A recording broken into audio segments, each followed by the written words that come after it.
Hey, petite vidéo très courte pour parler atteinte des objectifs. Donc là, en l'occurrence, les objectifs que tu as dans ton couple, là où tu veux aller avec ton conjoint. Les objectifs, on en entend parler à toutes les sauces, souvent c'est très mal perçu parce que dans le monde du travail, l'atteinte des objectifs, c'est oulala, si j'ai pas fait mes objectifs, j'aurai pas mon salaire.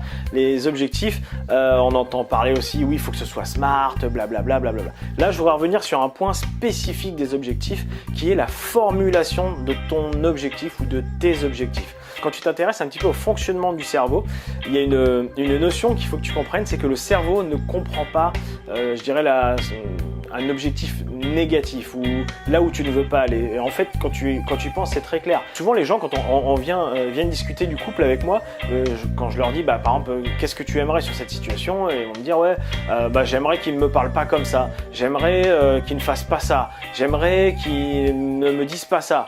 Ok, ça c'est très bien, mais c'est bullshit. Qu'est-ce que t'aimerais en fait? Je comprends pas, parce que là tu me dis ce que tu ne veux pas, dis-moi plutôt ce que tu veux. Le cerveau ne comprend pas le ne pas. Et en fait, il est même plus bête que ça, c'est que si tu dis je ne veux pas qu'il me parle comme ça, en fait, il comprend pas le ne pas, et donc pour lui, il faut qu'il parle comme ça. Si tu regardes même par rapport à un enfant, quand tu lui dis ne fais pas ça, souvent il le fait, bizarrement. En fait, c'est juste que son cerveau, il retient pas le ne pas, il retient juste le message qu'au milieu. Si tu lui dis ne mange pas ça, bizarrement il va le manger. C'est pas qu'il veut te défier, c'est que souvent son petit cerveau, il n'a pas compris la notion de ne pas. Sur l'instant, il l'a compris, mais peu de temps après, il a juste retenu le message qui était entre les deux.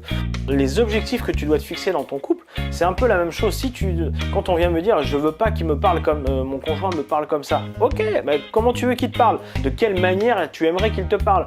J'aimerais pas qu'il fasse ça. Ok, pas de souci. Qu'est-ce que tu aimerais qu'il fasse?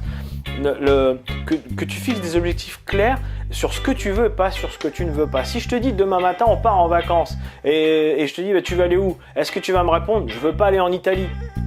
Ok, c'est vaste, mais ça me dit pas trop. Si on démarre la voiture tout de suite, tu vois, on va pas savoir trop quelle direction il faut prendre.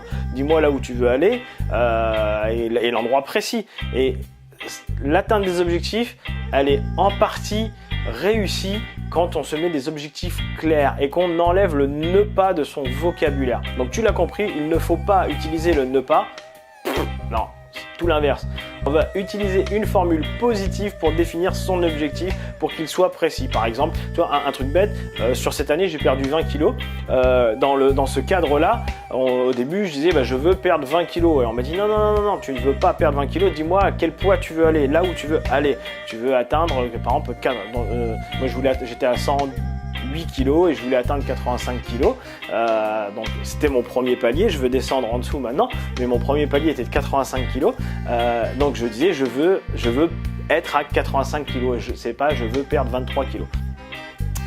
J'espère que c'est clair pour toi. Si tu as des questions, n'hésite pas à les mettre en commentaire, je me ferai un plaisir d'y répondre. Si ça t'a plu et ça t'a été utile, un petit pouce en l'air et on partage la vidéo pour en faire profiter les copains. À très vite.